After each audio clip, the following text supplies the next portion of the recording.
হঠাৎ কি হলো বিসিবিতে? পরিচালনা বিভাগে নাক গলাতে চান সভাপতি আমিনুল ইসলাম বুলবুল। কেনই বা এই সিদ্ধান্ত? দলের টানা ব্যর্থতায় ক্ষুব্ধ তিনি। ব্যাটিং ব্যর্থতা, দায়িত্বহীন শট আর দল নির্বাচনে অযাচিত সিদ্ধান্ত, সব মিলিয়ে জাতীয় দলের পারফরম্যান্সে চরম হতাশ মিস্টার প্রেসিডেন্ট।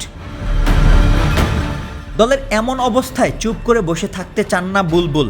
ব্যর্থতার কারণও ক্রিকেট পরিচালনা বিভাগের দায়িত্বে থাকা ব্যক্তিদের ভূমিকা নিজেই খতিয়ে দেখে হতাশ হয়েছেন এবং সিদ্ধান্ত নিয়েছেন ক্রিকেট পরিচালনা বিভাগের কার্যক্রমে সরাসরি হস্তক্ষেপের প্রস্তুতি নেবেন আয়ারল্যান্ড সিরিজ শুরু হওয়ার আগে থেকেই।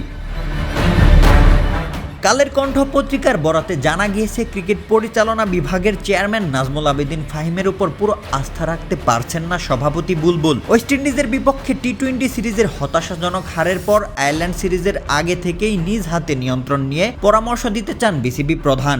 আর এই লক্ষ্যেই গঠিত হচ্ছে 4 সদস্যের একটি ছায়া কমিটি, যেখানে সদস্য হিসেবে থাকবেন সভাপতি আমিনুল ইসলাম বুলবুল, সহসভাপতি ফারুক আহমেদ, পরিচালক খালেদ মাসুদ পাইলট ও আব্দুর রাজ্জাক।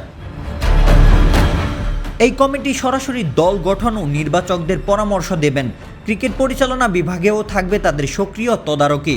গতকাল এই 4 জনের কমিটি জরুরি সভাও সেরে ফেলেছে, এমনটাই জানা গিয়েছে একটি সূত্রের মাধ্যমে। যদিও অনেকের কাছে বিষয়টি সাবেক সভাপতি নাজমুল হাসান পাপনের আমলের স্মৃতি মনে করিয়ে দিচ্ছে, কারণ একসময় ক্রিকেট পরিচালনা বিভাগে পাপনের ছিল পুরোপুরি হস্তক্ষেপ।